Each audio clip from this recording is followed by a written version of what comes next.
Well, good afternoon, everybody. Well, certainly good afternoon from London. And it's a great pleasure to welcome you to the Reviewer Meets Reviewed, today, the 19th of January.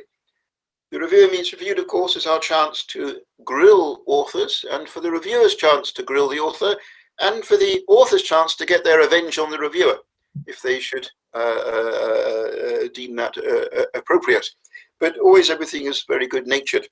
Now, today, we're looking at Mikkel Bille's book, Being Bedouin Around Petra, and it's a great pleasure to welcome him here. And it's equally a great pleasure to welcome my predecessor, but one, most distinguished anthropologist himself, Jonathan Benthall, who was the reviewer for this book. So as always, we're going to begin by giving the author about half an hour to explain what they were trying to do when they wrote the book, what their aims were, and then we'll move to the reviewer. So I shall now squish myself out, and we welcome Mikkel Bille to the platform, please. Right, thank you very much, and thank you very much for the invitation. It's a pleasure to be able to discuss with the reviewer, and I'm sure we'll have a pleasant discussion, as it was a quite positive review that Jonathan gave me. And it's also been a great opportunity for me to revisit a book I actually initially submitted in 2015. So in many ways, it's a book that I wrote 6 years ago, and since then I've also moved on to another field, studying light and atmospheres and those kind of things, and no longer in Jordan. So it's been also a pleasure to read again what I wrote back then and revised it during afterwards, after the reviewer's comments and so on. So it's been a pleasure and pain to read what I once were working on in Jordan and so on. And the book is based on 16-month field work in Petra. And I'll see if I can share my screen here. There we go. I hope you can see it all. Right. And essentially, it's about being Bedouin around Petra. And Petra is there we go. Petra is a World Heritage Site. It's a national symbol in Jordan, used in all sorts of iconographies and promotion of the nation. It was built by the Nabateans a couple of centuries before year zero, and it was built by these Nabateans who are seen as proto-Jordanian. They were nomadic Arabs settling then in this area and building this amazing site. It is the main tourist site in Jordan. It is central to the tourism economy, and at the time of writing, at the time of field work in 2006-7, where I did the main bulk of the field work, which was 13 months, the tourism was about 11% of Jordanian GDP, and it is estimated that Petra is about 90% of that tourism revenue comes from Petra. So it's quite substantial and an important site, both economically and symbolically in Jordan. So in 1985, it became a UNESCO World Heritage Site, and that, as everywhere else, means that it becomes a massive site for tourism. It has really only increased since, except for during COVID here. And it also meant that a certain logic of heritage protection is being installed in the area. And that meant that the semi-nomadic Bedouin tribes living in the area were to be relocated, and most importantly, into villages, which I then explored in the book.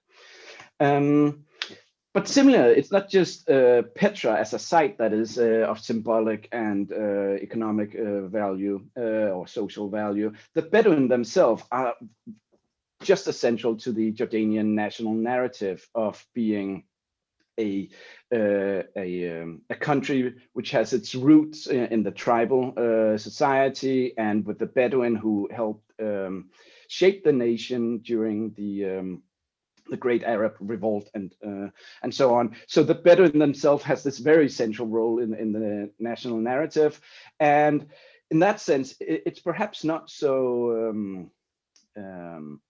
Not such a surprise that they also, in a way, become part of the heritage discourse. And the specific Bedouin then around Petra and also Wadi Rum, where the Great Arab Revolt initiated and had part of its center, they became safeguarded as UNESCO's on the list called Masterpieces of the Oral and Intangible Heritage of Humanity in 2005. Now, that sounds very good, and it is in many ways a positive thing, but it's also somewhat ironic because these Bedouin were removed from the area of Petra because of UNESCO tangible heritage. But then they are safeguarded and cherished for the way they relate to in knowledge and landscape to the landscape, knowledge and skills to the landscape they're no longer allowed to live in because of UNESCO tangible heritage. So there's kind of a paradox there that I explore in the book. And at the same time, while the Bedouin have been settled since 85, there's also been an emergence of what sometimes is called an Islamic revival. The idea of that there's only one universal, pure, scriptural, often Islam, not the many folk Islams that has been subject of a lot of studies in anthropology in particular.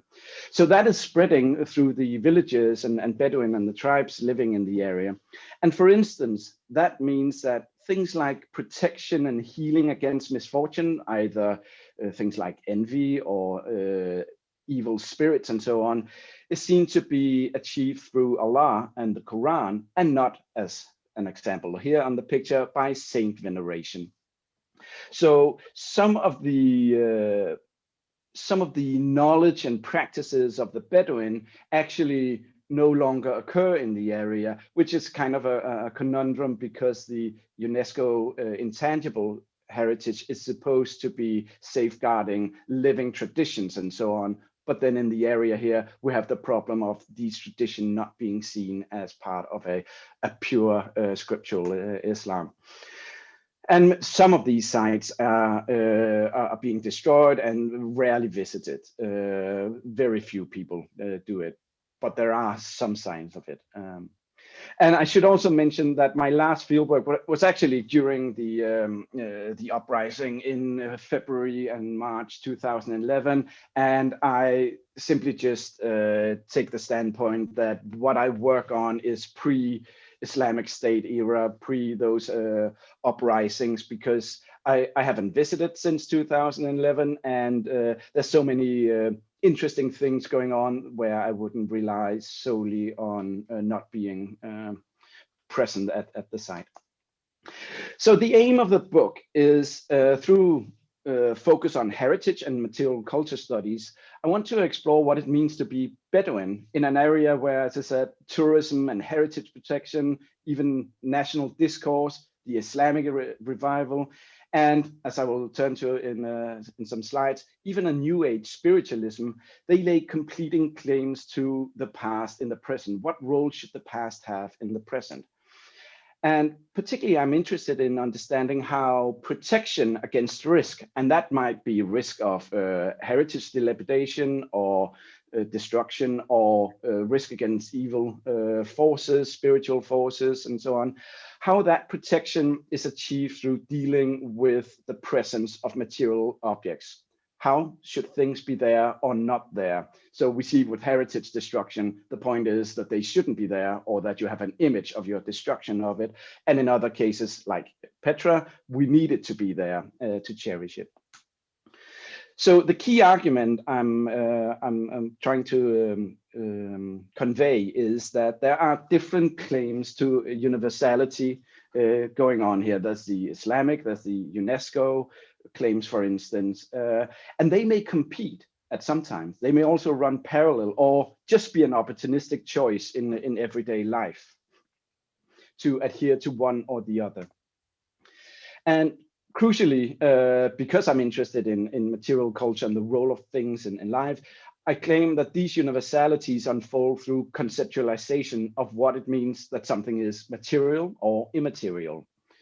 And through the ethnography, I show how ambiguous notions of how things are there actually offer space for defining people's subjectivity. So what it means to be Bedouin, what it means to be Muslim, what it means to be Jordanian, in a way unfold through kind of deciding how a thing is present or not, or what it does, what role it has.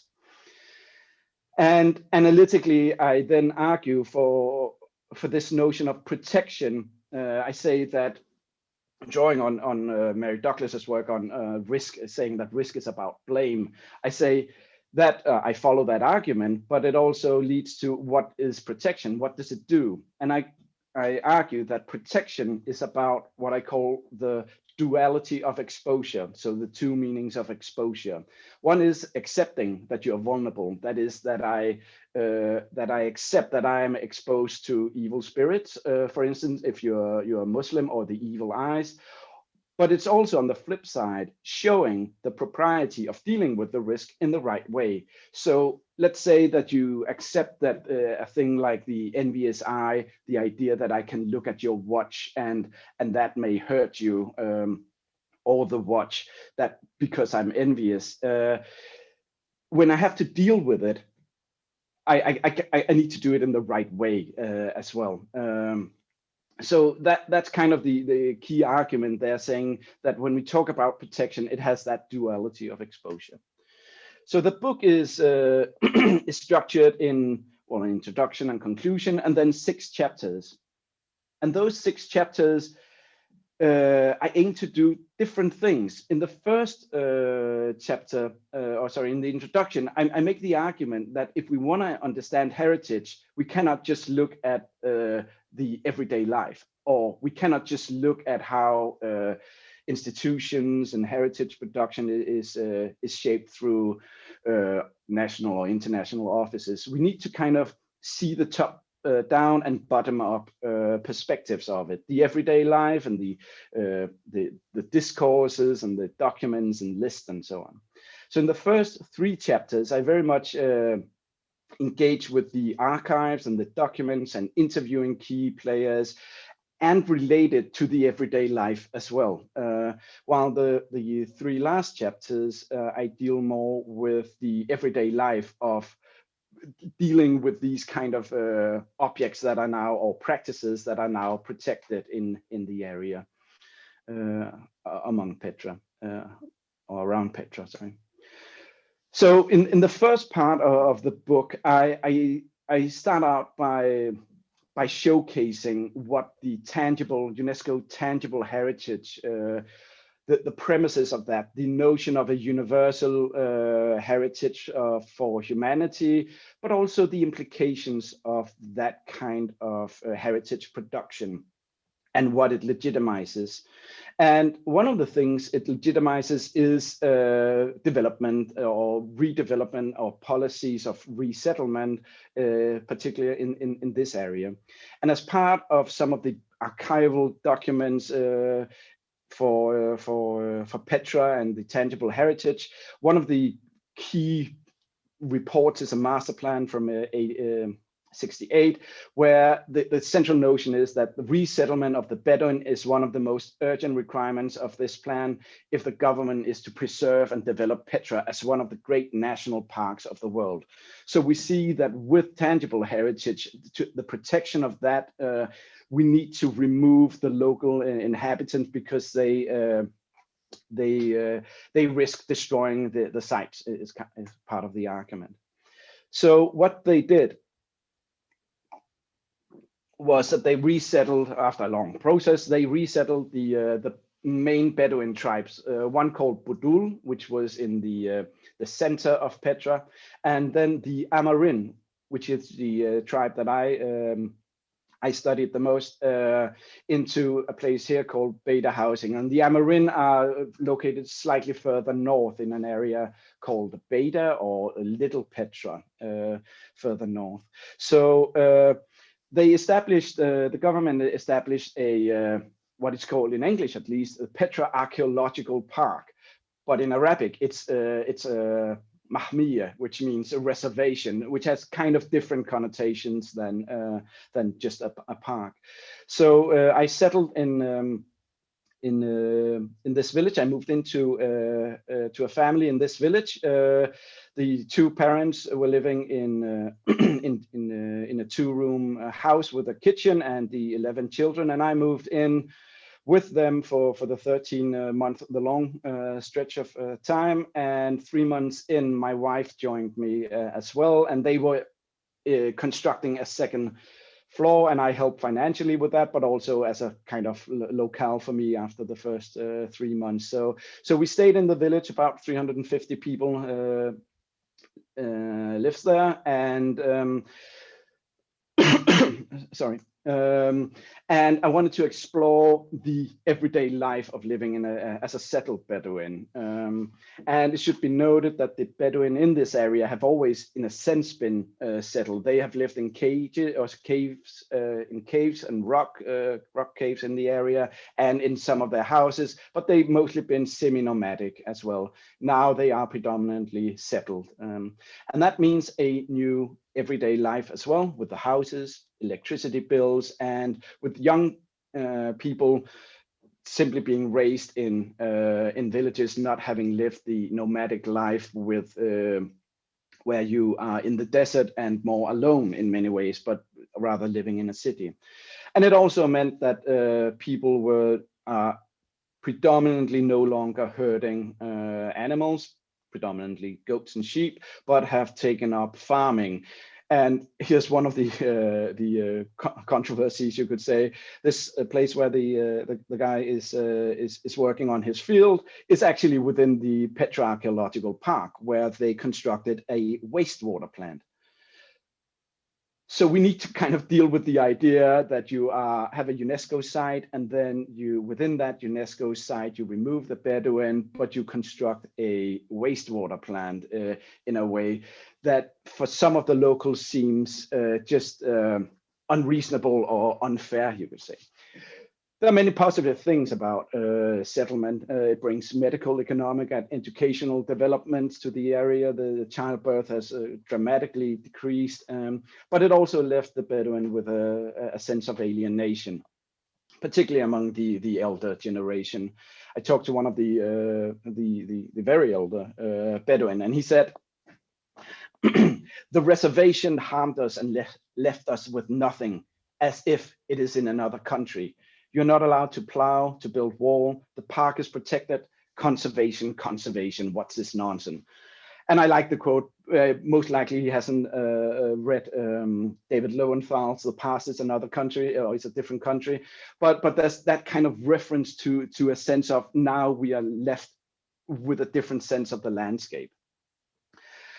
But nonetheless, as things happen, other people were allowed to do things within the park as well. And that includes a couple of entrepreneurial people from the capital of Amman, who are not Bedouin as such, but have really worked hard and a lot to help the Bedouin, but also to create a commercial and an economic possibility for the Bedouin in the area, including a camp where tourists can come and visit.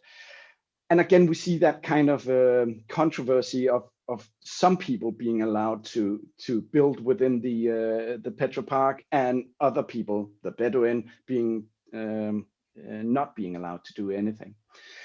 And one of the interesting things in this I discuss in the book is the kind of marketing of what the Bedouin is. So you have, particularly among the young male Bedouin living, working with the tourists, you have the shaping of kind of hyper-nostalgic, post-nomadic identities, I argue, where they refer to a past that may have been an empirical fact for some Bedouin, those living in Saudi Arabia with camels and so on. But the specific tribes living here rarely had camels, and they were doing more vertical pastoral nomadism, just moving actually quite few kilometers, perhaps 10 kilometers in the mountain from the plateau down to the valley and so on. So the kind of narrative that they are performing, both among Bedouin, but also when they talk about what they're longing for in their now settled life, is the kind of shaping of post-nomadic identities. So those effects of the tangible heritage then becomes rectified, you could say, in 2005 with the UNESCO Intangible Heritage listing. And here I explore how that process came into being. How were these specific Bedouin actually chosen rather than others, or some that you would say live a more kind of pure Bedouin life, or with nomadism, with camels, or that kind of thing, rather than people living with in a tourism area and and in an area where they are settlers as well. For those knowing the Bedouin, you might be interested in seeing what kind of dresses are they wearing.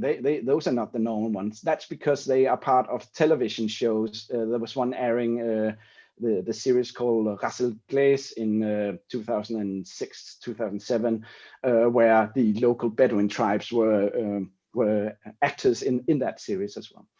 But what I then explore is the kind of the academic reports that kind of solidified the promotion or application to UNESCO. And some of the reports are just downright about creating Jordanian national identity, such as some of the excerpts here saying we need these Bedouin because they are important to the Jordanian national identity based on cultural diversity. The Bedouin is an authentic cultural form, and the Bedouin, these intangible expression, can serve as an effective tool to strengthen and to rebuild a wider Jordanian national identity.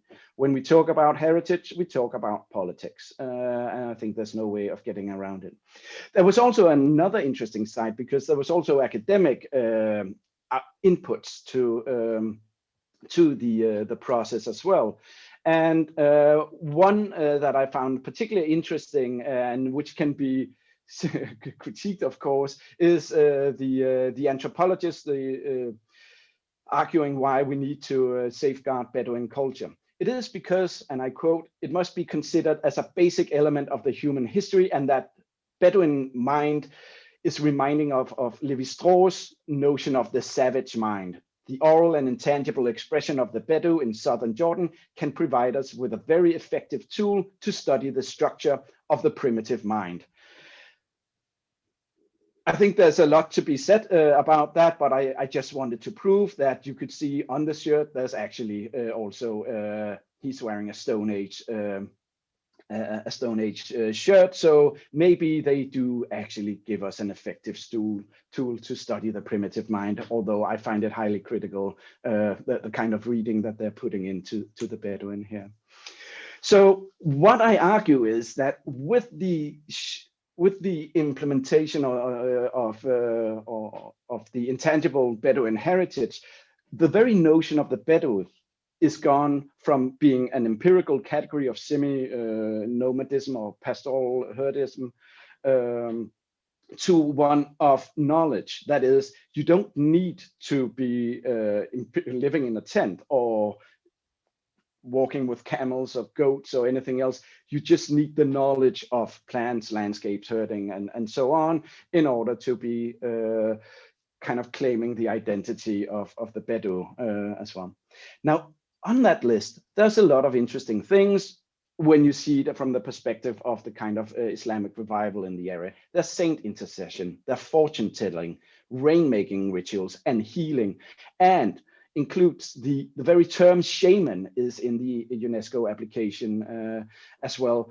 And that makes you kind of turn your critical eye to what do you mean by shaman? And it turns out, after quite a lot of interesting field work, that the two people from Amman who have established the Bedouin camp and promoting the Bedouin and helping them financially and so on in the area, also had an interest in the more spiritual aspects of Bedouin culture. And they also created a Sama song and dance troupe where the local Bedouin would perform a traditional dance among the Bedouin as well. Now, I found a press release that was no longer in use at the time, but what it says was that this dance troupe was reviving a shamanic past. It is a shamanic seance that the conductor here is performing before a line of men. And we wanted, and Jonathan promoted that we show you a clip from it, but we are not allowed to do so because of copyright and so on. But maybe we can send the link out in the chat function.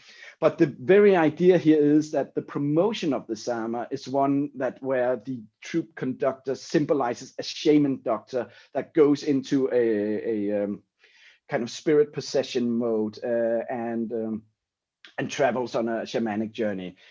And that is quite interesting because there's a new age spirituality where they try to link these shamans up with shamans in Amazon, in Siberia, and across the globe as a pure spirituality that we have forgotten, and we need to promote the Bedouin because they tap into, or some of them tap into these kind of original energies as well. And there's an interesting chapter about how Petra then becomes a center of energy fields where linking up with other star signs and so on. All the things we know from New Age studies is kind of materialized here as well.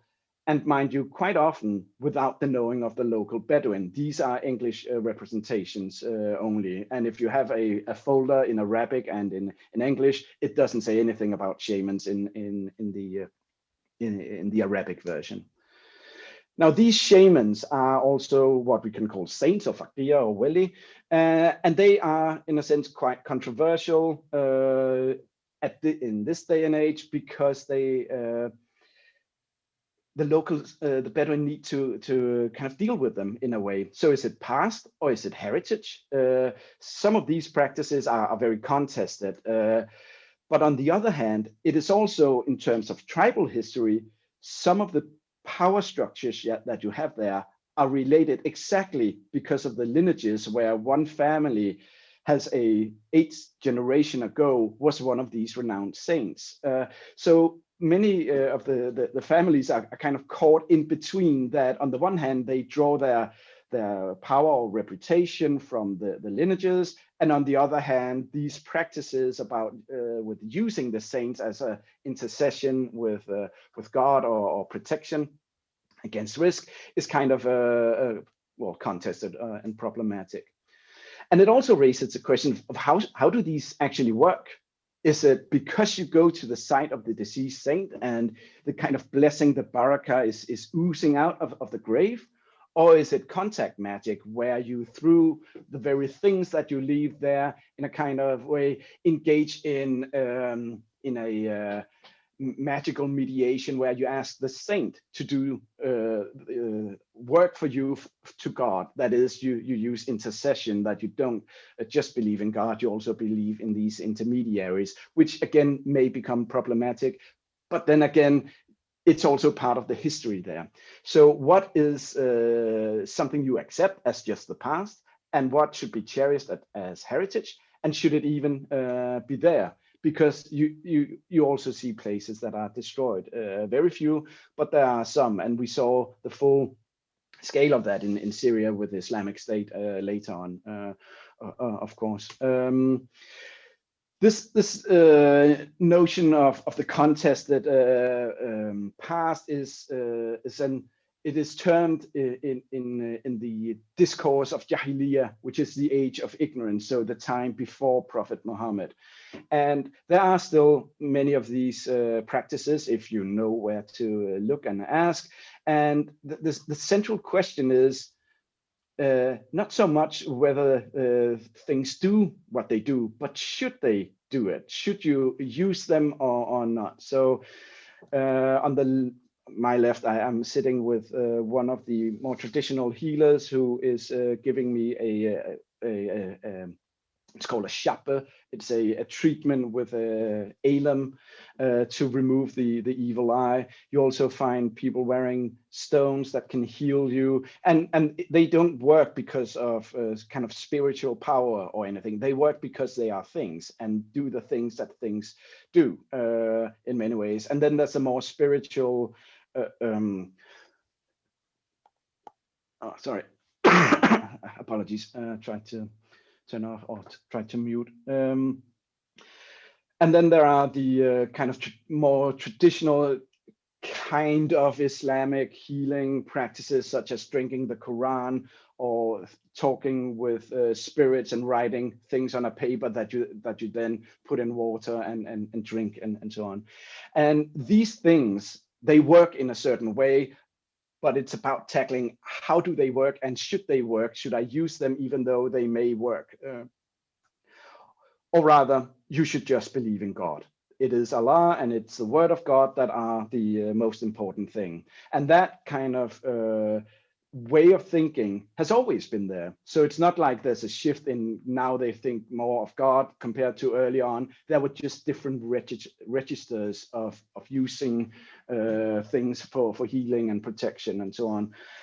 With the Islamic Revival, it's a little bit different. I opened my book up with a case where one of my interlocutors says we should forget about things. We should just trust in God.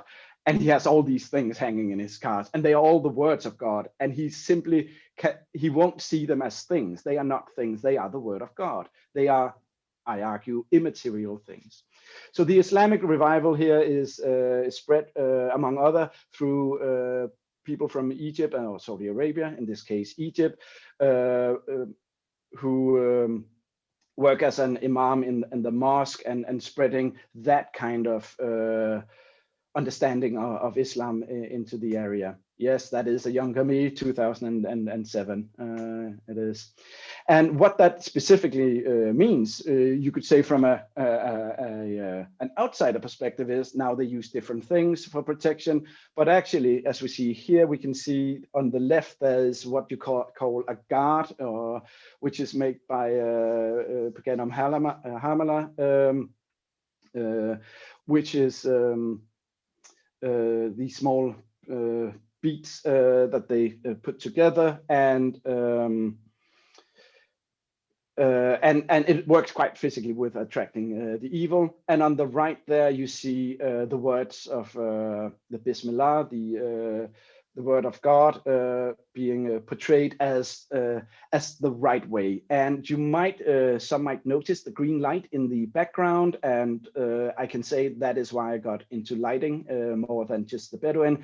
They all installed green-toned windows, which means every day you would just bathe in this green light in some way or another, which I argue in another article, not in the book, but how that ties in with this kind of Islamic revival. So what we quite literally see is a emphasis on a different kind of things to work. Now, from a material culture perspective, they are still things. Here in the kitchen, it is written in tiles, Allah. They are still things, but in the local kind of understanding, they are the word of God, and they don't work by being things. It is they work because they remind us of thinking about God as a dhikr. But of course, in reality, it's kind of ambivalent, because sometimes they work in an instrumental way. If this is here, we are protected, or is it only when you are reminded about it that they actually work? So the key argument that I'm kind of presenting is, or the key things I'm investigating is what I call these different universalities. So on the one hand, we have the UNESCO kind of version of a universal human heritage that needs to be cherished and is of outstanding value to humanity, and it might be tangible or it might be intangible.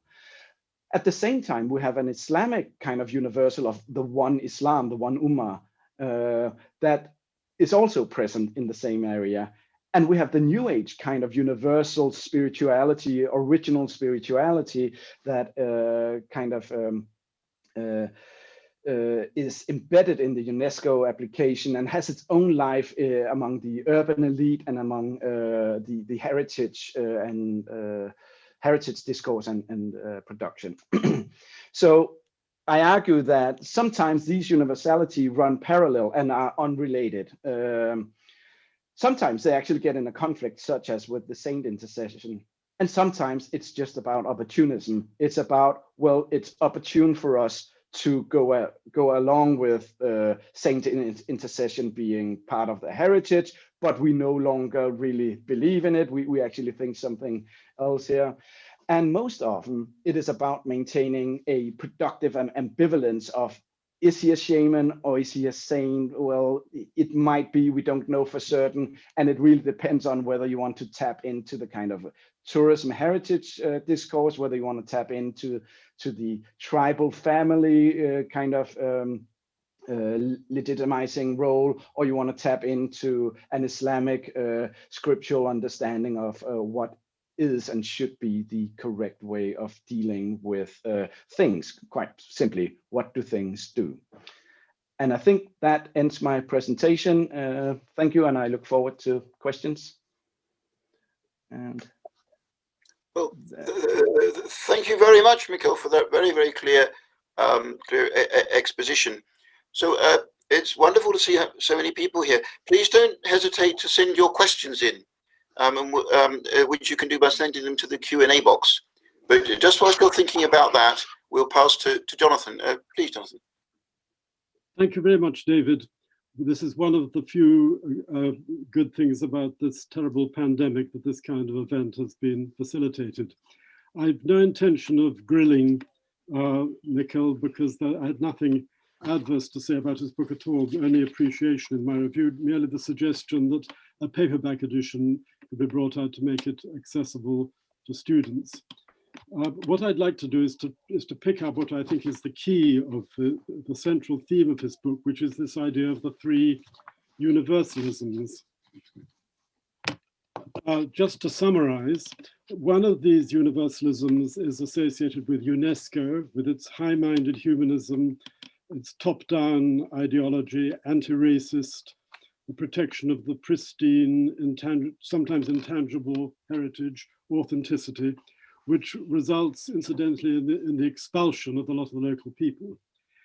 The second universalism is the purist version of Islam associated with the Wahhabi zealots and the Muslim Brothers and so on, which is against innovation known as bid'ah, against amulets and superstition. And there's some very good material in his book about that. And the third universalism is the New Age, which, as he mentions, you have the Amarin Bedouin camp, which offers the opportunity for urban visitors to get closer to an uncorrupted nature, inhaling incense and touching magical stones.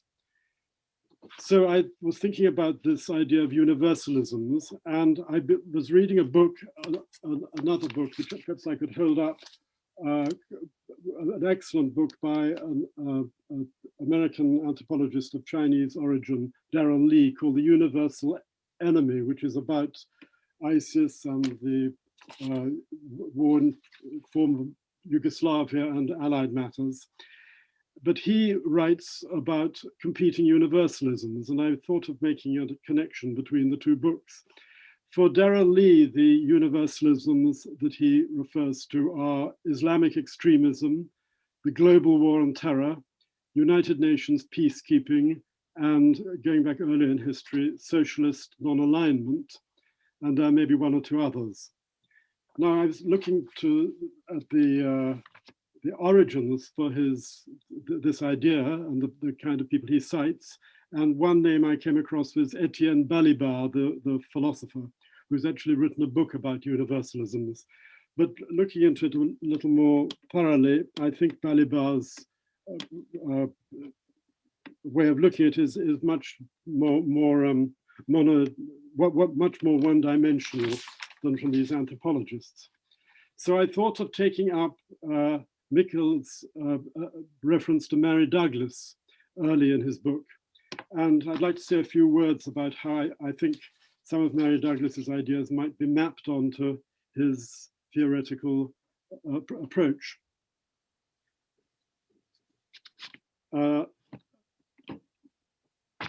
Mary Douglas Richard Farden, her biographer and literary executor, has written, I think, quite correctly, that she is probably the most widely cited of the social anthropologists of her generation. Implicit in her work, though not actually stated, is the idea that you can have competing purity frameworks. This was brought out by some commentators on her work on the Bible. But though it's implicit in her work in what she writes about Louis Dumont on India, as well as her writing about Leviticus. A confusing thing about Mary Douglas is that she's probably best remembered of anything for her writing about the pig in Leviticus, the pig being anomalous because it has the cloven hoof that doesn't chew the cud. And this was regarded at the time as a very important piece of analysis, but she said later on that this was a major error she'd made and she got it all wrong, which I think was very noble of her to recognize this change of mind. So I think you get you can extract from her idea, from her work, the idea of competing universalisms. And so you might say, well, what if you say that these universalisms can be reformulated as competing or sometimes overlapping purity frameworks, what is the value added? Well, one of the points I would make to show that there could be some value added is to bring in the work of Andrew Shryock, who has also written a great deal about the Bedouin and hospitality, and of course is well known to Mikkel in his writings. But Andrew Shryock introduces the idea of karam, or Bedouin hospitality, as something enormously important to the Bedouin themselves and to more widely to Jordanians. He uses he refers to karam asli, meaning authentic or original, or fitri, meaning innate. And one of his interlocutors writes about the need to give hospitality as being felt like a burning in the skin. So there's something there which I think you could add on a fourth purity framework, which is the deep desire of Bedouin and perhaps more generally Jordanians to retain something really important to them about this idea of hospitality.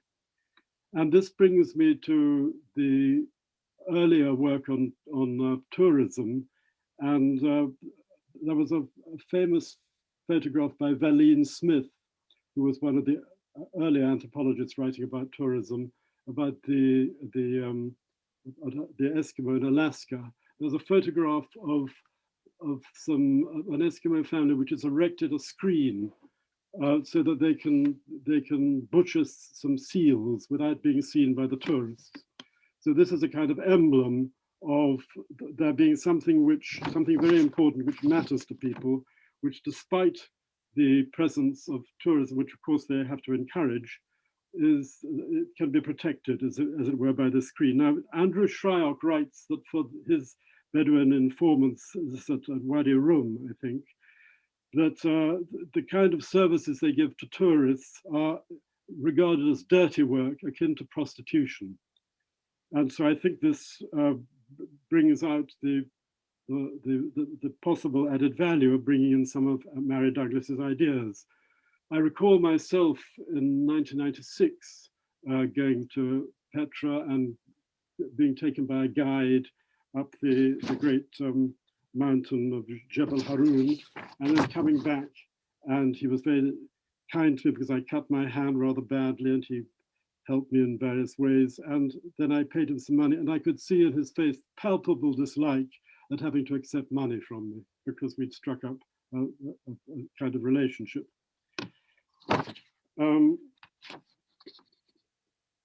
Furthermore, bringing in Mary Douglas gives more weight to the idea of risks, or more variety to the idea of risks that Mikkel brings out in his book, because there are all sorts of different kinds of risk depending on the social structure. Well, there's the risk of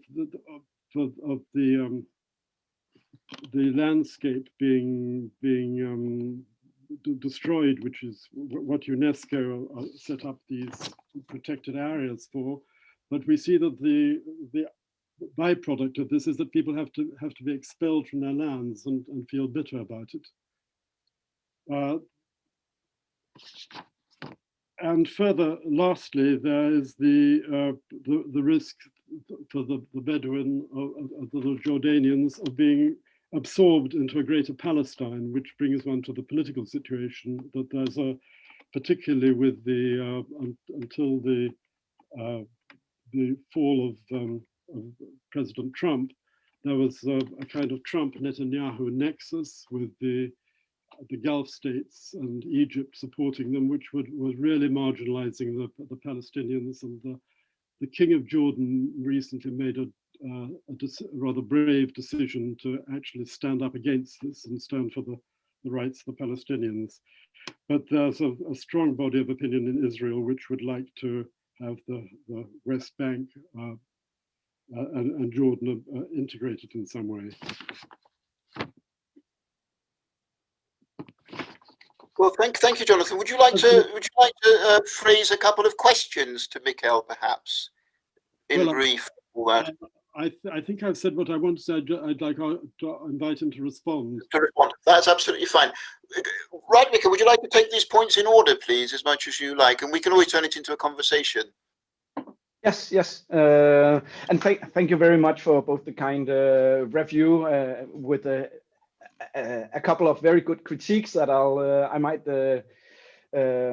mention here as well, and also to those kind of suggestions with the purity framework and Mary Douglas's work. I'm very fond of her work, and I think you're right in. Let's see how I take. If I take the universalisms first, and Darrell Lee's work as well, I think what he does in a very similar but also different way, he takes something completely different and then say, right, these actually they do some of the same things, but we need to kind of critically engage with the claims of what is the international community really, how universal is the universal in a sense, and then my own approach to it, which in a sense is more narrow in a way. And I don't should mention I don't draw that much on the kind of history of universality, and I think you rightly put up in your review that universalism would actually be a somewhat more precise word of what it is I'm addressing here. But nonetheless, what I try to say as well with the universality or universalism is how they rather than being totalizing, that is rather than just kind of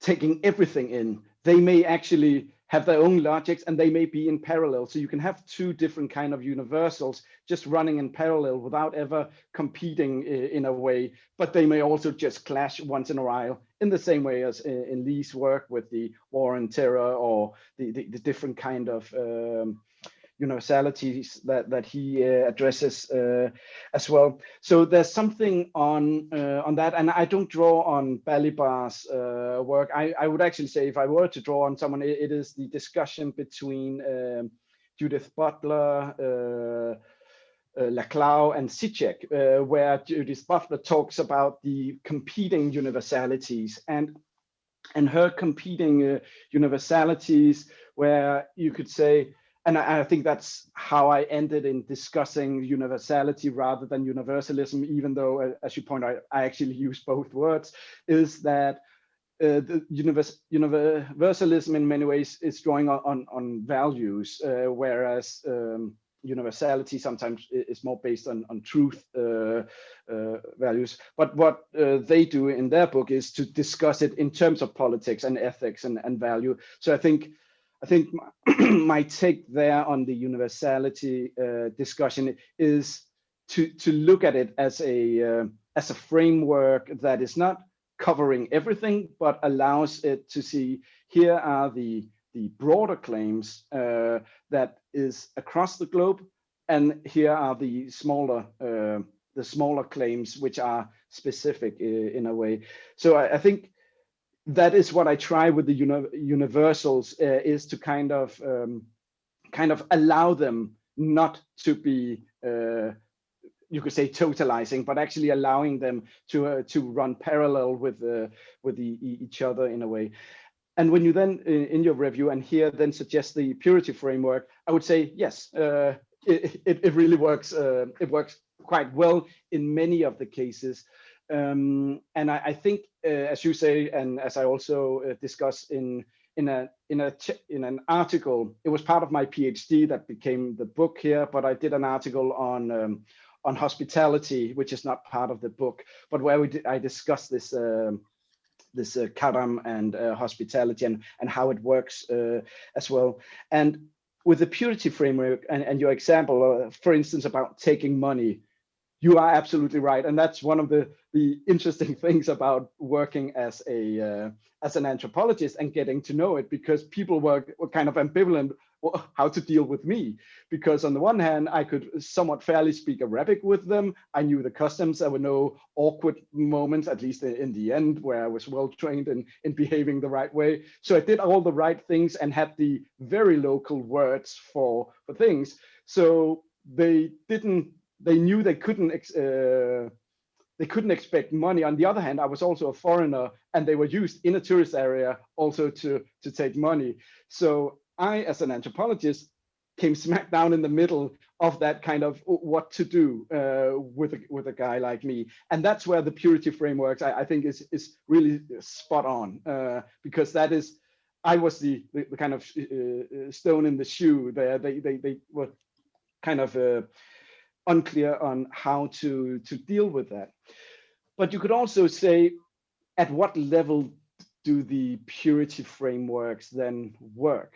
Because I would say they clearly work on in the shamanic case with the New Age stuff. It's about finding the pure version of the original spirituality in a way. You could say, in the case of Shryack's work, that it works in hospitality about the original pure kind of hospitality, and it definitely is a key feature of the Islamic Revival, the pure, the original, without all the bid'ah, the innovations and all that stuff. So that is very, very clear.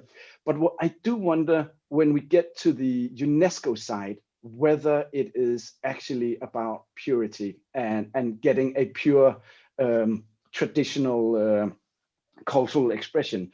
So to kind of underscore that point, it may be with the tangible heritage that they wanted to do a pristine landscape without the Bedouin in it. But when it comes to I would say the bafflement of why these Bedouin became UNESCO protected or safeguarded, it is exactly because they are not the pure Bedouin of Saudi Arabia traveling 2,000 kilometers with camels and so on. The problem with the Bedouin is that they cannot be spatially fixed in a way. That was a problem of getting the Bedouin on the UNESCO list. So it is actually, in a way, because the Bedouin are located where they are, with a connection to Jebel Haroun, Aaron's grave, the brother of Moses' grave, because that of that place and the pilgrimage to that place, they were seen as the Bedouin.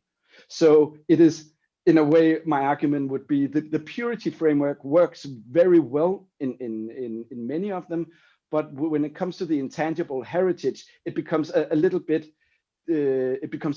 different, because these are not the pure. They are wrong word, but they are tainted by tourism, settlement, and displacement, and many of those things. So I wonder, where do we what is for the argument of the purity framework, what is the role of things like scale, where with UNESCO, the very foundation of the universality of UNESCO is the local. It needs to be localized in different diversity, cultural expressions of diversity, whereas with Islamic Revival, for instance, it is the absence of the local that is the key point. So I wonder whether there's, and we can perhaps discuss that, with the difference between the purity framework and the universality argument is the question of scale and the role of comparison between the global and the particular, which is in a different need when it comes to UNESCO, if that makes sense. Does that answer some of the question? Thank you. Do you want me to? Oh, sorry. You mentioned the question of risk as well, yes. And I think you're absolutely right. There are so many different levels of risks at play here, and what I did in my work was to select out of all the different practices. In my PhD, I go into camel herding and the songs and all that. I was allowed to write a bit more in the thesis of things that may be empirically interesting, but without necessarily an analytical point in it. But I deliberately pick out the more spiritual, religious aspects of the UNESCO application. So I pick on the amulets, I pick on the saint veneration, even though there are also all the other things, such as knowledge of plants, for instance, which is really rapidly deteriorating. So there's a risk to the kind of knowledge of the landscape, but then there's also the risk to the disappearance or the kind of a knowledge of how to deal with the spiritual forces that they believe are in the area. And then there's a larger politics, as you say, the absorption into Palestine, and the buyout is another problem of that they have, that the people in the main city of Petra, Wadi Musa, are the ones who are increasingly buying out the territory that they used to own themselves, but they can't see why do I need a certain amount of hectares of land in the middle of the desert now, when I don't herd sheep anymore. But that also kind of, they get in the risk of not having a territory as well. So these kind of discussion of what is at risk really goes on many levels, from territory to spiritual forces to landscape slide and so on, or the deterioration of heritage. So I agree with that, but I also think, yeah, I just selected the kind of two, the heritage protection and the spiritual forces risk, and then say, what does protection have in common? Even though it is different kinds of protection, clearly, but what does the very foundation of protection have in common, or the concept of protection? Yes, would you like to make a comment, Jonathan, on that? No, I think Mikkel's answered my points extremely well, and I would just like to add that for those who haven't read the book, that as you'd infer from his very clear oral exposition, the book is written very clearly without unnecessary jargon and so on. So I strongly recommend it.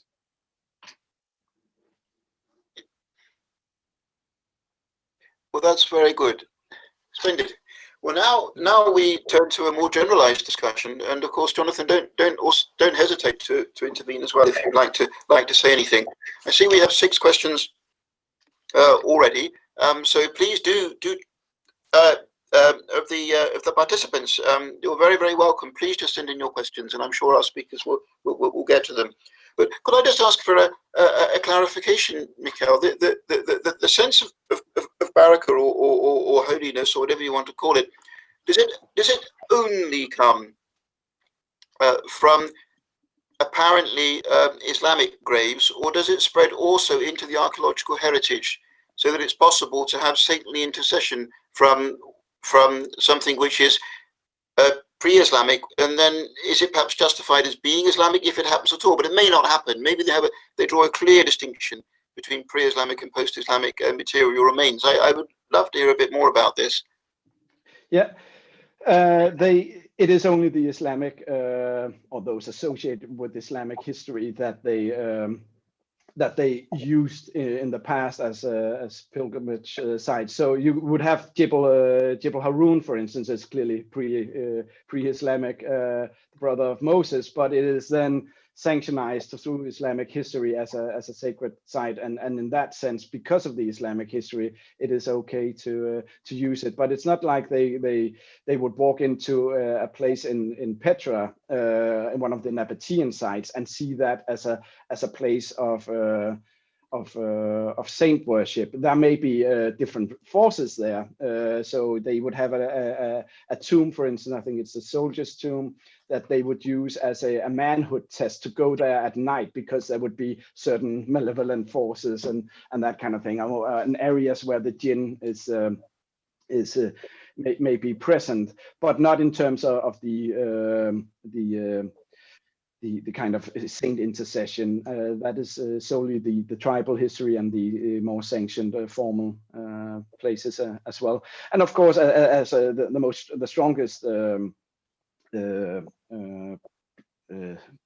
thing or object for baraka is the Quran itself, or the words of God in different shapes and forms, which is then used. For instance, you can pour water over the Quran, and thereby the baraka of the Quran gets into the water, and you drink it, and so on. So the baraka may ooze from different places, and the problem is then, how do you what kind of force is it? Is it because you instrumentally have the object that you become protected, or is it because the object forces you to remember God, and therefore you become protected? What I call the difference between being present, that is, the object is there, and being near, which is that you are mentally in a mode of being closer to God because you remember. Those are 2 different kind of material workings. Well, thank you. Sorry for interrupting, David. Sorry, yes. This is Hanine. We do not see your image, oddly. Oh, my image is on. Yeah, we do only see a black screen, but we'd love to see you as well as the chair. No. From my side, I have a little picture and I can see myself clearly talking. Yeah, could you maybe just switch your camera off and on again? Maybe that will help. Yep, I switched it on and off again. That's very odd. We only see a black screen. Well, I'm terribly sorry. I mean, clearly my technology is, but you can hear me. We can hear you, yes. I see. Well, all right. In that case, we'll just carry on. And if my voice gets cut off as well, we'll have to work out something after that. But so long as the voice goes clearly. A couple of points. Could I just extend the idea there? I mean, you said that there are certain circumstances that they regard the site as being incorporated into their cosmology. Tests of manhood, I think you said, that sort of thing. Perhaps you could expand on that a bit. Yeah, so that it's not something that I only heard it among the young men. The idea that you need to go into the dark at night and into certain areas. That's a place where the jinn, the spirits, may be more present. So that idea of going into the night is something that is seen as you being brave, and so on. And I remember I think it's a soldier's tomb that was one of those places. So it's entered into a cosmology but it is not as a site of spiritual power in that sense, other than the negative of it. But it's not a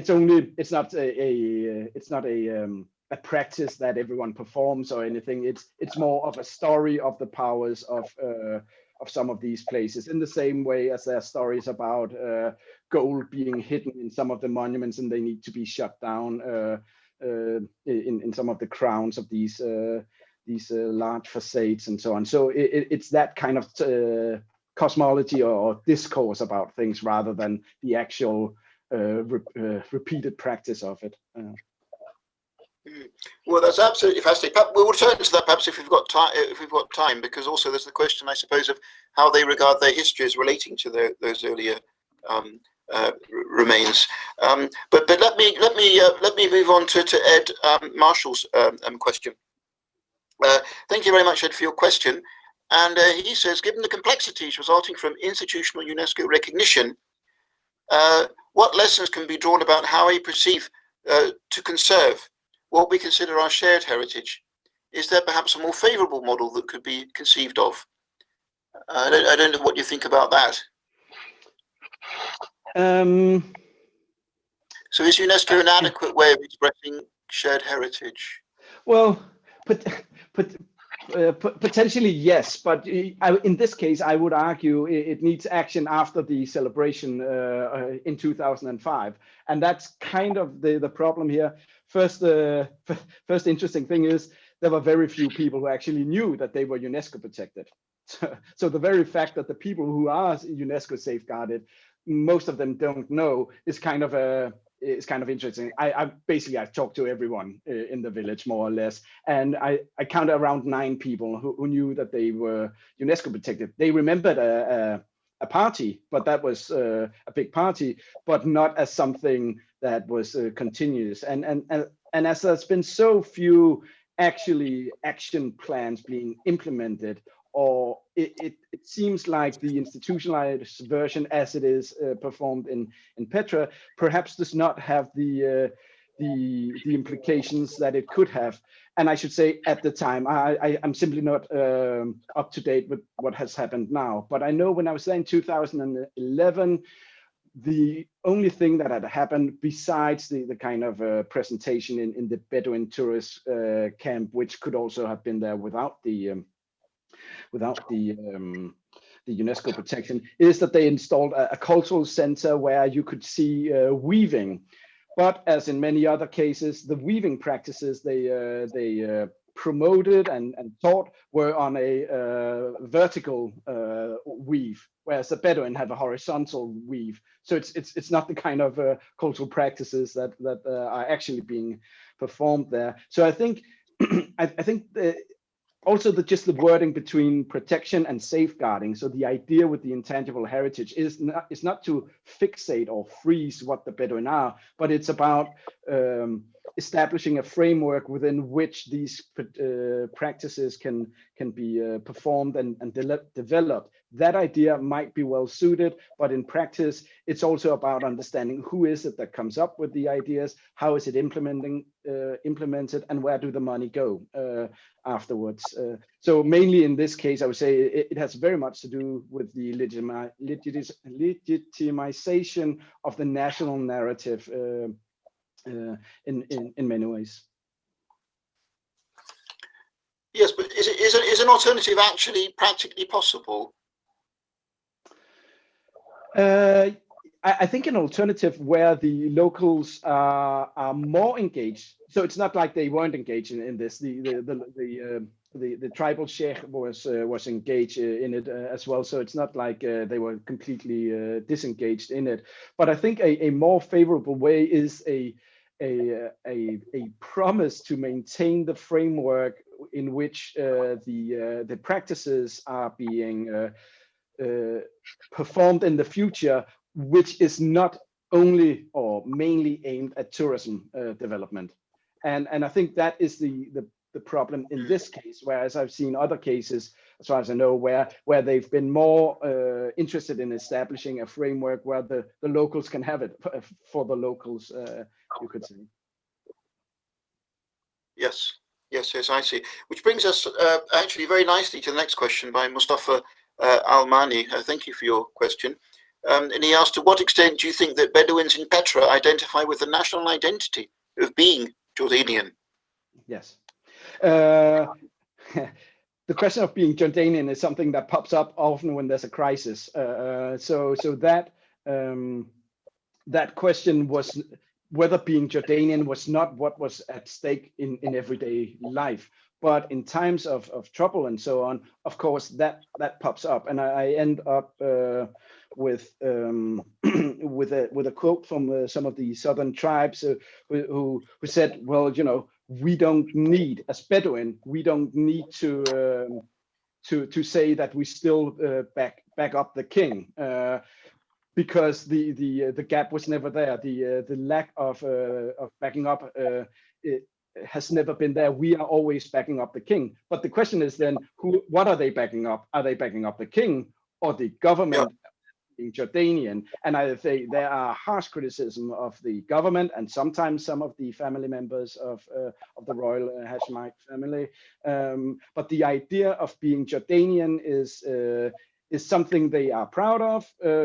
Mostly, I haven't heard anyone saying that they are not proud of being Jordanian or that they want to be Saudi Arabia or whatever. But what is the key identity marker is more about being Bedouin or rather than fellahin or farmer as well. Also because the local battles are really not about being Jordanian or not, but it's about the different kind of power structures that are there between the Bedouin tribes and then the farming tribes, often being in the larger city and exerting their power and so on in ways that are not always favorable to the Bedouin tribes. Yes, but isn't there also an overlap between the kind of ideas that the UNESCO Intangible Heritage is playing with and also a Jordanian heritage? There's some historical overlap. I mean, I'm a Turkish expert, not a Jordanian one, so I'm really asking the question out of a desire to know, really, not from knowledge. So you mean there's an overlap between? Can you just get the question again? Yes. Well, if presumably when you're building a Jordanian identity, you need to build it on something. So as you say in your book, you build it on the successful rebellion against the Ottoman Empire. But when you're talking about the roots of Jordanian culture, does that not draw upon the same oral narratives which are here theoretically being preserved at all? Or is there simply no overlap? No, I would say there are many overlaps in those kind of arguments, and my claim is just that UNESCO here is being sometimes used as a tool outwards, saying legitimizing the national story, but also internally of saying, look, we have a proud culture of diversity and so on, and we are Jordanians. And I was just reminded the people doing the Sama presentation were actually quite proud of being the Bedouin group to perform the Bedouin culture, the Jordanian Bedouin culture. So by being the ones selected, they were both legitimized as being proper Bedouin, but also as being the Jordanian Bedouin who can present to the, well, both internally in Jordan, but also to the UNESCO and tourists and other. And in that sense, being Jordanian became inherent in their presentation or in their dances, because they were the ones with the most legitimate claim to having the Sama performance. Yes. Yes, I mean, these things, of course, are always contested. And Gustavo Suarez has a question here saying, given that some states ground their national identity on archaeological settlements, such as in Greece and so on, and now the question has suddenly disappeared from my screen. But I remember the rest of it. He said, what would the implications be then for the kind of the new mode of healing practices, or the destiny of shamanism? Would it not get squeezed? I can see the question here. Destiny of shamanism. Yes, what I find so interesting with the whole shamanism is that it lives in a small branch of urban elite. So it is squeezed in many ways, of course, or it's simply ignored by some of the local Bedouin who knows about it, and I've heard also because I asked. So me being a generator of translation in a way,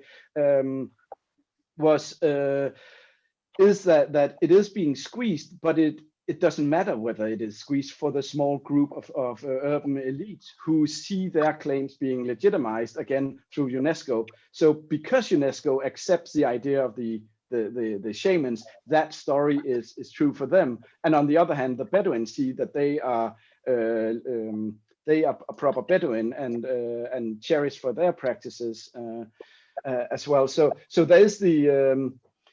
there is a lot of overlap, as Gustavo says, between the archaeological remains, Petra in particular, and then these kind of Bedouin, but the other narratives are still there. It wasn't super difficult for me to find the more folk traditional practices either. So it pops up in certain area while the main narrative has a kind of a weight to it as well. Yeah, that's absolutely fascinating. But there is one of our audience here who, of course, won't have had the chance to read the book. And Ranea Kadahat says, would you please tell us what you mean by the shameful shaman, and give us perhaps some context about that chapter number 3?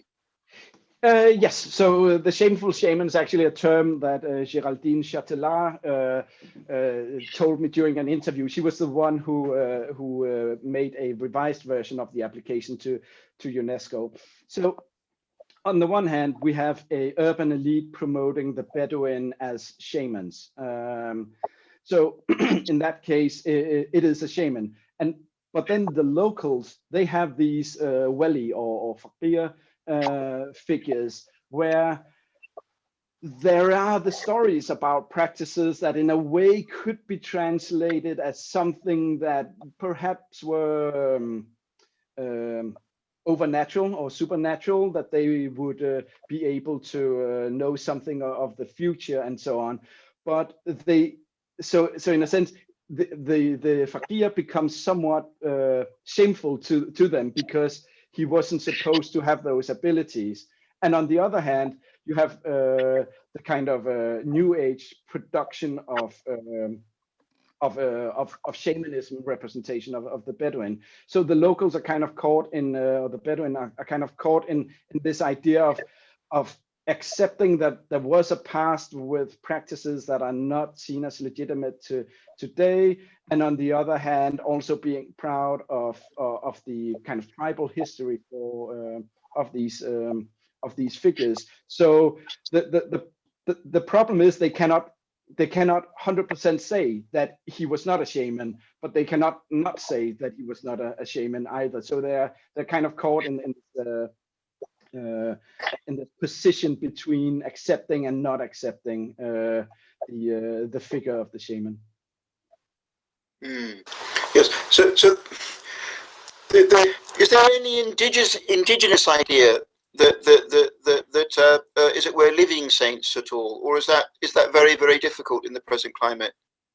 Living Islamic saints, I mean. Yeah, no. Not in this area. That's not.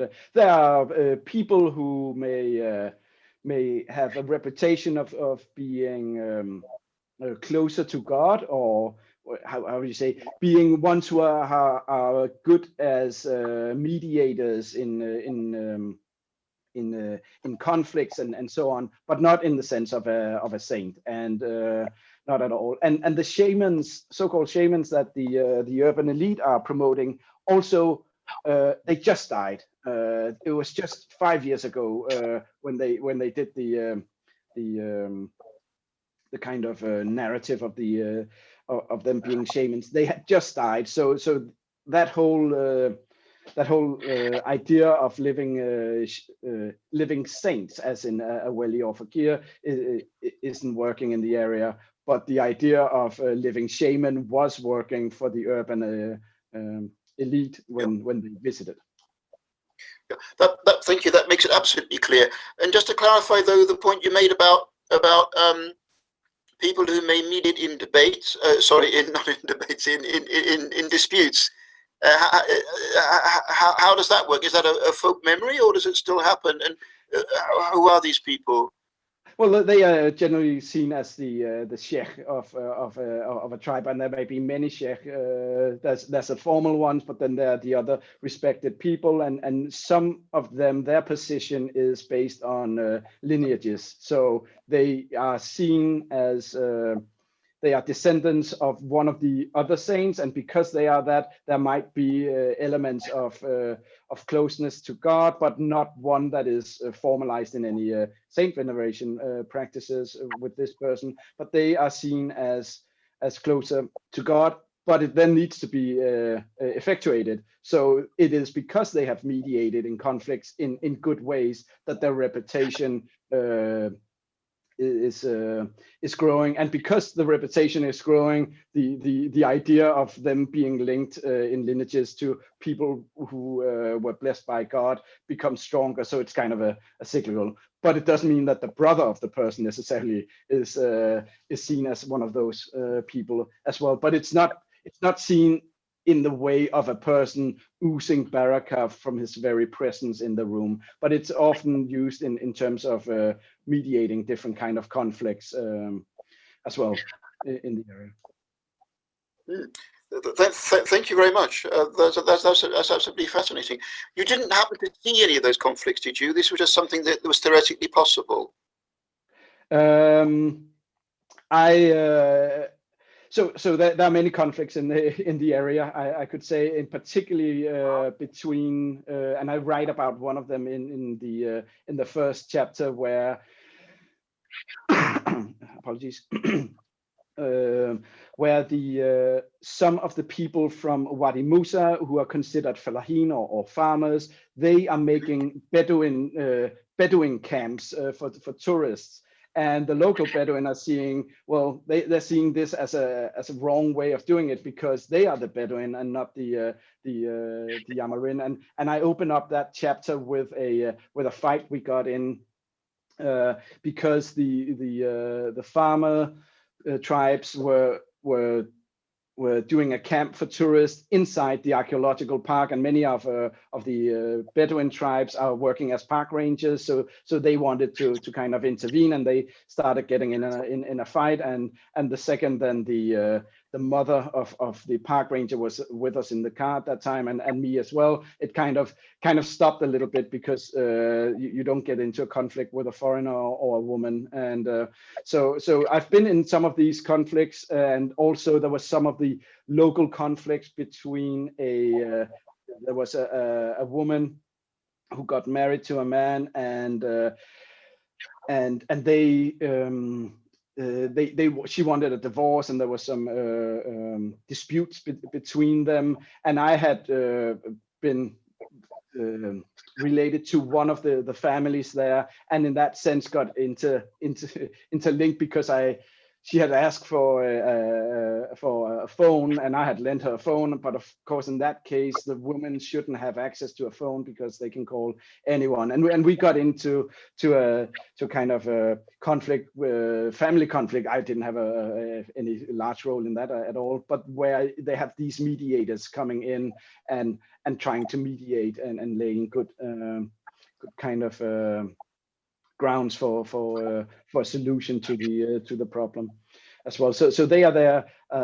Conflicts are there, and these people often help, often titles as a sheikh, without it necessarily being the formal tribal chief at all. And then there are the quite clear problems between tourism sectors, where you have the Bedouin and the Amarin tribes being pushed out of an area, and then the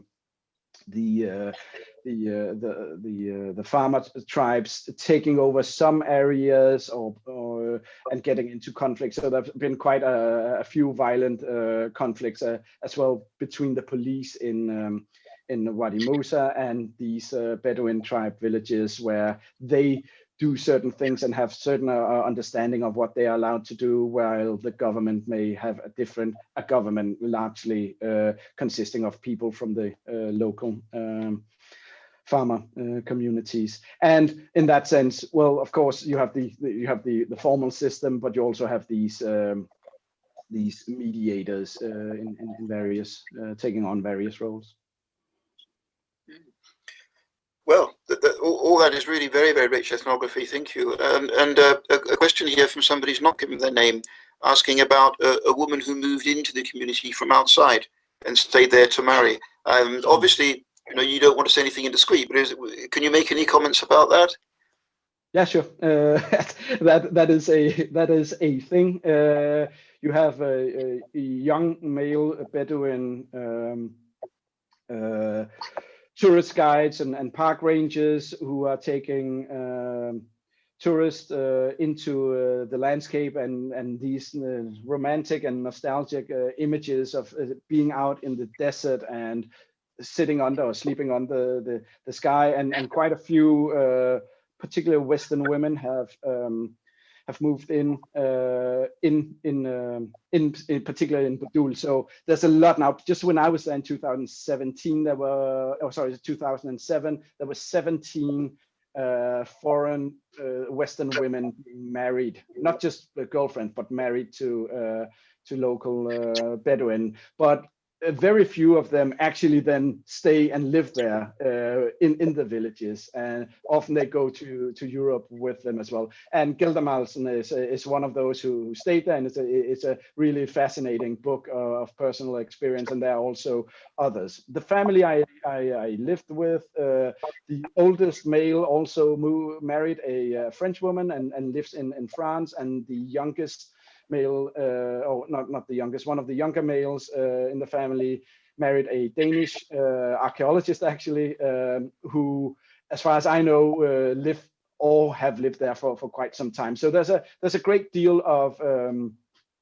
cross-cultural marriages in the area, and as always, which also covers many other places in tourist sites, there are what we call love relations or sexual relations in the area as well between locals and tourists. And of course, that also means certain reputations for some of the men that they have, and there's a very clear which families are out in the dark, because one of the men has a reputation. So with the kind of tourism and dealings that some guides have, you also have the kind of a game of, or the tournaments of value, or the tournaments of honor kind of being played out, and that puts a lot of pressure on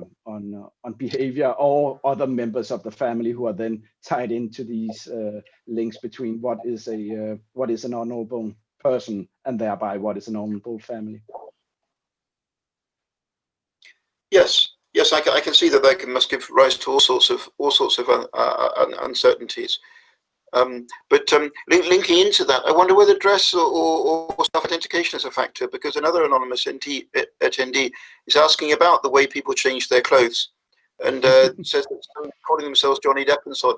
I mean, are those who are most likely to marry outside also those who re-identify in the way that they dress with Western clothes like that?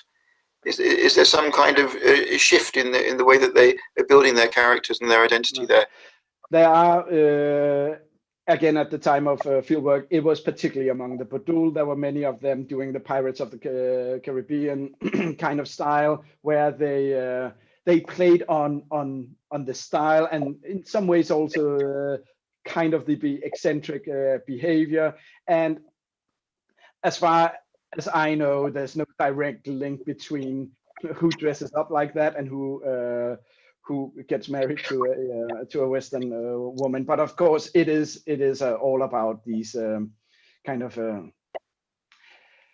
intertextual narratives that the Bedouin may play on because of their appearance, in particular among the Bedouin. But the people I know who have married, I have not been part of that kind of dressing up in any way. Rather, they a lot still adhere to the white robes and so on when they are going out in that way. Otherwise, they have normal clothes on, which you could say is modern, but not the kind of Johnny Depp modern.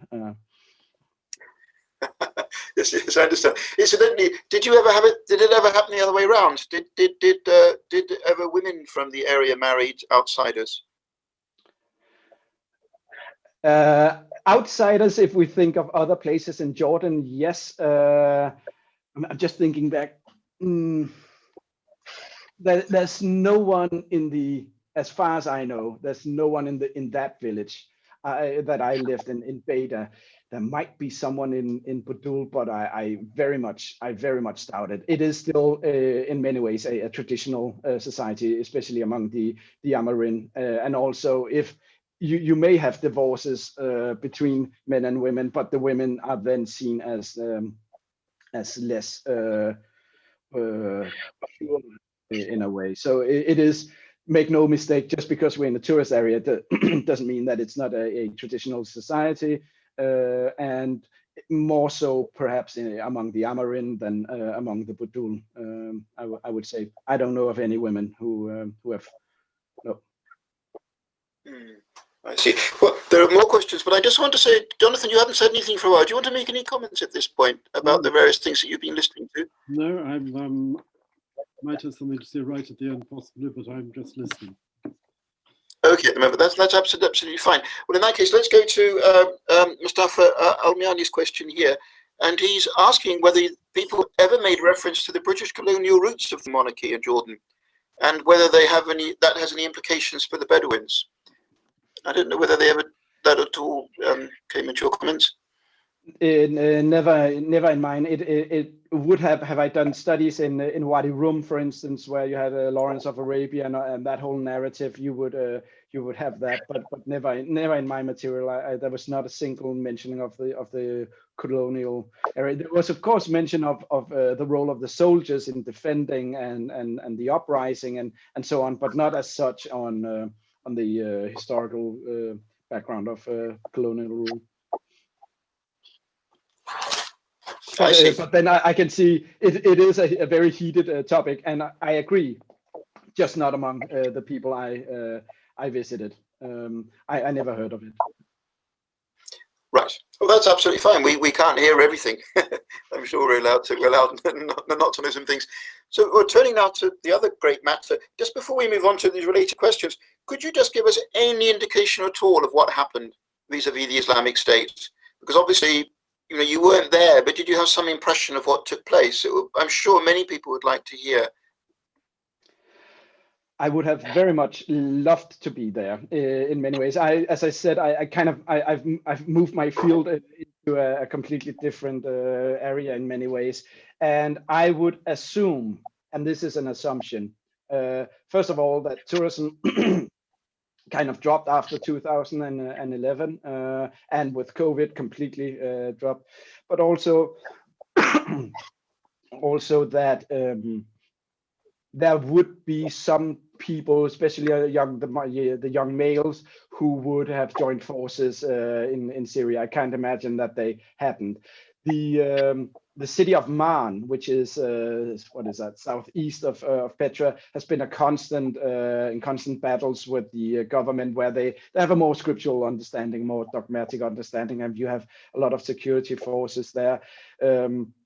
They would most likely, some of the men, participate either physically or be sharing some of the views of the Islamic State. So from what I hear, there's a tightening up. What happened with the Arabic uprising and the Islamic State is that there's a tightening up on the kind of voices that are allowed to be shared, and any indication of of agreement with the Islamic State is something that is not going under the radar. And I would, as I say, I would assume that in many of these local environments, there are people who would agree with some of the ideas, but whether they actually would go, I simply don't. I don't know. And you didn't hear anything about the destruction of the site, or the partial destruction of the site? No. Also, in many ways, actually, the two of my key informants, one of them lives in France, and the other one lives in Germany. They and doing studies there. I don't. I simply chose at some point not to keep updated on it as well. Yes, I quite understand. Well, thank you for that background. It brings us to Bruce Hewitt's question, which is, how is the tension between supporting intangible heritage-aligned tourism and economic drivers and fundamentalist Islam dealt with at the political levels, both locally and national? Right. I think so. What happens with some of these saint veneration graves is that they have also been legitimized, say, by the government and by some of the royal family, and saying these sites are okay to visit. You can visit them, but not the saint intercession. And so there's that element of it being part of a history and heritage. And then you have the intangible heritage, which is kind of the religious parts of it are either denied or seen as, if not an embarrassment, then something of the past rather than necessarily heritage. That doesn't mean that it should be destroyed, but just that it should be left as objects of the past. So you could potentially also have archaeological sites that would be seen with no pride, but still be, because they were pre-Islamic, but they would still be not be destroyed. Or you can, as with Petra, they are very much they're much cherishing the history and the role of Petra. But the intangible heritage, in terms of all the other skills, are something that you could say they are trying with these Bedouin camps to promote some of it, but it's also, as Shryak has also written about with hospitality and so on, it becomes a certain discourse about what hospitality is. So it becomes a much more, how to say, a framework where if you have hospitality, you get a traditional meal called a mensaf. That is what hospitality is. And so these practices, in a way, because they are not in the same way as before an entangled part of everyday life as a goat herder or whatever, among most people, it is among the few people that still hold goats, for instance, that that they will have a life. And in some ways, then especially in Petra, there are some families that are now allowed to herd their goats in the Petra area as well, as a way. So that's been positive outcomes as well, and an acceptance of that kind of lifestyle as well. As in terms of tourism, as economic drivers, sorry, it's just I can feel my voice is being worn out by now. You're doing very well. I suppose what our speaker's thinking of partly is if you've got a huge influx of people from outside, there must be some worry as to whether or not they adhere to it to appropriate conduct. That drinking, not dressing appropriately, being over familiar in various ways and not showing respect to the local inhabitants and so on. Did that never become a discussion point? Well, there are huge differences between where in Jordan you are you are working. So among the Bedouin, for instance, who are so caught up in the tourism, there's been a kind of acceptance of those kind of behaviors. We see among the Amarin and further away a more traditional way of approaching the tourism economy. And if you go into some of the other areas, you can see just the fact that people are wearing shorts would kind of be either commented about or commented on, or something where inappropriate behavior is frowned upon. But just in Petra, and especially among the Bedouin, it's so normalized that the idea of going out drinking is not uncommon. If I'm not saying that the Bedouin necessarily all go out drinking, but being in a company where others are drinking is not uncommon. Whereas in the more traditional areas of Jordan, and I would in some ways include some of the Amarin as well, the people would just leave. The locals would just say, all right, people start drinking, I won't be part of it, but have a nice evening.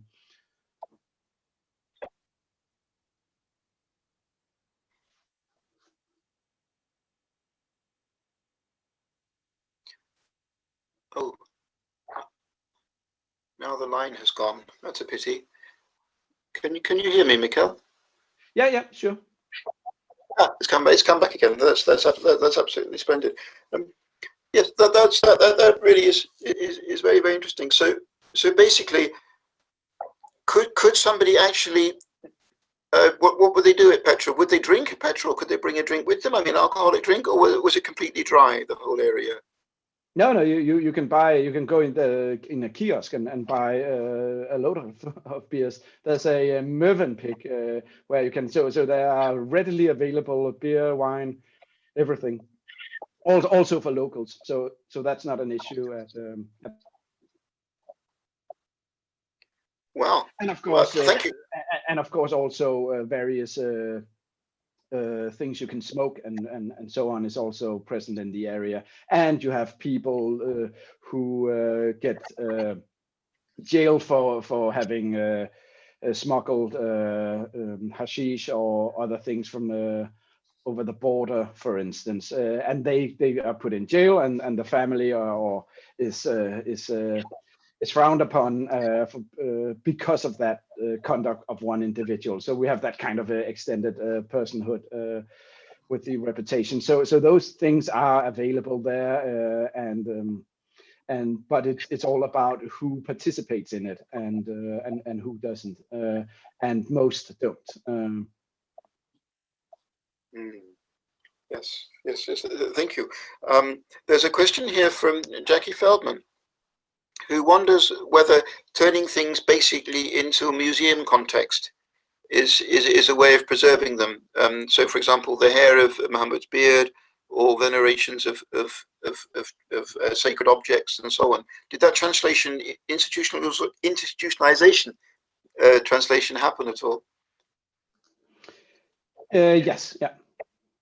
It is exactly that these objects are being put in as the magical stones and so on are collected and put into museums as well. And what was so interesting, because I also collected some of these stones, and they're the ones that are never given away. They are just not sold. They are too efficacious. And then there are the ones. There were some I was given. They didn't want money from it for it or anything. They were the ones I was given by very good friends as well.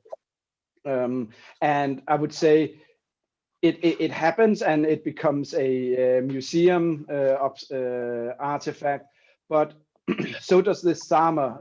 So the Sama, the dance, is also a great example of the transformation of a cultural practice, because normally you would have a woman coming in dancing in front of this line of men, who would then be this, it's called a hashi, who would be the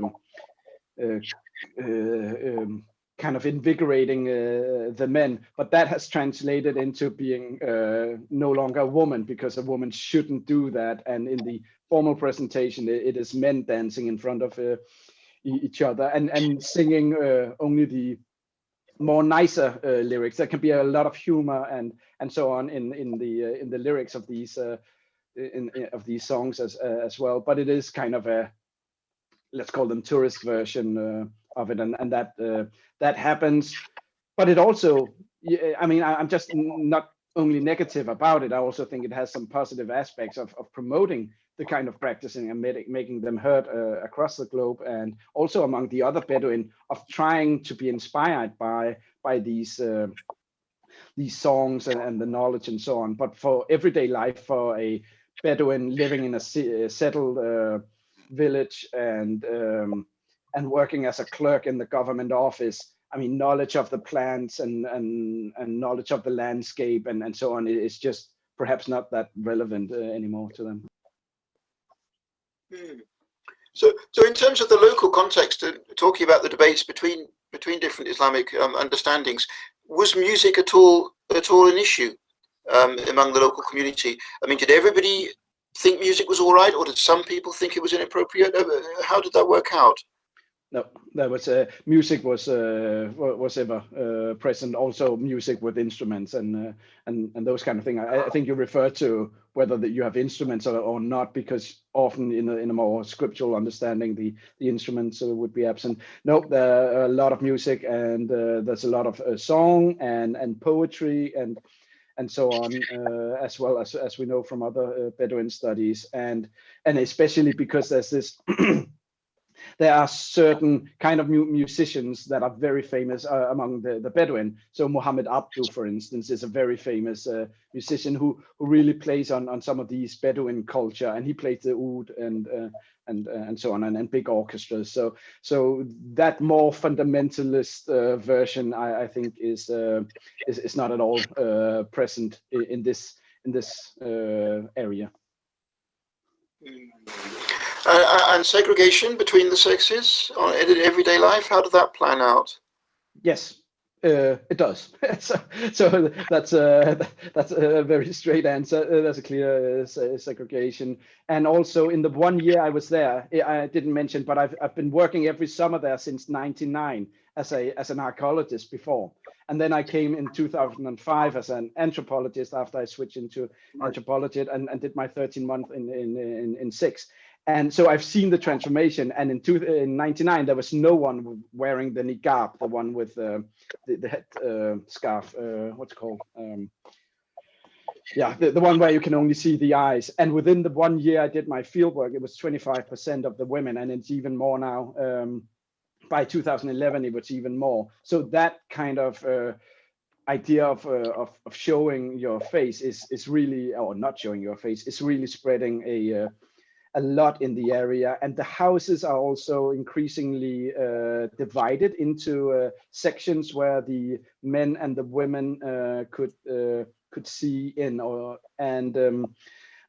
so you have the reception rooms. And because it was a government housing, it's kind of the materialization of the government notion of the good life in a way. And that way it was you could potentially see the women in the house, but that was '85. But what people have done with the houses, and when they have their own vernacular houses and so on, is that increasingly the separation between the large reception room and the female area, or women's private areas and so on, is just very clear cut as well. And also the idea of women traveling alone was also one. They would often be traveling more women, or with another male or one from the tribe with them. But of course that became increasingly difficult as the women are going to school and high school and university, while the men for a large part stays as tourists there. Oh, wonderful stuff. Dana Firas would like to say, why do you think segregation is gaining ground? Do you have an explanation? Whether I do, sorry, I didn't catch it at the beginning. Yeah, yes, why do you think it's increasing? Yeah, I think there are two elements. One is the impact of this more Saudi Arabian Salafi kind of thinking, where they have a more scriptural understanding. That is one of them. Just so clear cut that the referencing they do when we had a discussion on religion and so on, it was that kind of reference to a pure Islam and so on. So that is one. So it's a mental thing. It's also the women are staying quite often at home listening to television during the day. So I was, of course, also at home quite often during the day, and I could see them sitting and watching the Saudi Arabia television programs. So they get the inspiration that way through. And then there's the very fact of them not living in the desert where they have more privacy. So in the desert, they don't meet as many people there. And what happens is that with the big village or larger village, increasingly other people would come and visit them. So I had this, that the women who would be working in tourism as well, sitting in some of the shops, as soon as another bus came in, if it was a bus of Asians or Westerners, so Caucasians, for instance, they wouldn't wear the niqab. They would just you could see their face.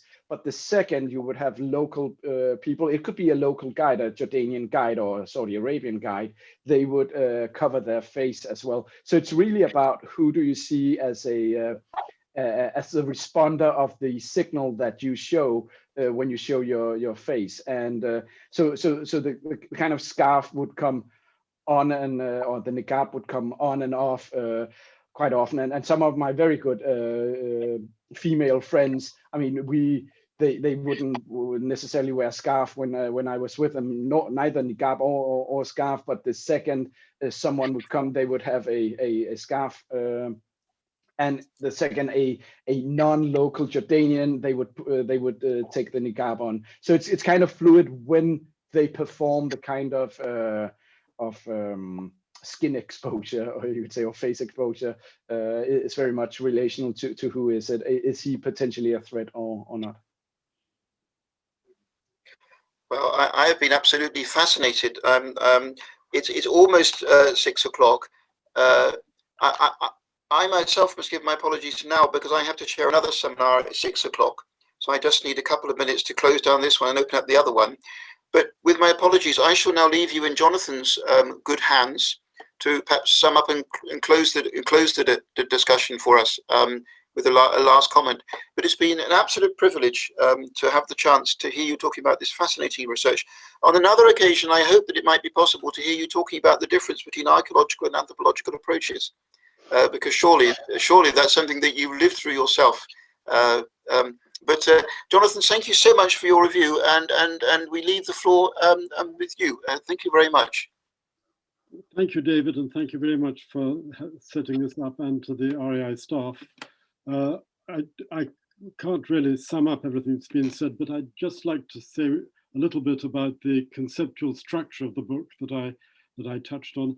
I think Mikkel very rightly pointed out that these universalities are not only in competition, but also concurrence and overlapping. But remember that this is a society that's, despite a certain amount of conflict, internal conflict and opposition, is relatively at peace with itself. It's a buffer state and an aid economy. I think things could get very different if the Hashemite leadership were to be displaced in some way, or because much of the Middle East is now in conflict. Added to which, of course, Jordan is very hospitable to researchers. Now, whether we call these universalisms or purity frameworks, they are. You've also drawn attention to the differences of scale, the very large scale of UNESCO, and then the smaller scale going down to these small communities. I don't think you use the phrase strategic essentialism in the book, do you? But this is, you could argue this is, it'd be interesting to look more at the relationship between this supposedly authentic karam, which is felt as a burning in the skin, this urge to give hospitality, and the heritagization of hospitality with these ubiquitous coffee pots. People must feel torn between the two. And the idea of strategic essentialism means that people accept stereotypic representations of themselves as defensive tools against exploitation. So just a final word, that I think this idea of the universalities could be a useful template for other ethnographers, providing a kind of multidimensional conceptual structure to fit the ethnographic findings in. So, Hanine, are you going to say goodbye to everybody, or is it my task to thank everybody? No, I'm coming back again. I'm coming back again. Yeah. Sorry, this was a sudden abrupt departure of David here, and apologies to everybody that we weren't able to see him this time. Not sure what happened there, but usually we are well able to see our chair. And so I just want to say thank you to our speakers, and we very much enjoyed running this with you. And we hope we see lots of you for our next week's event. Goodbye, everybody. Thank you.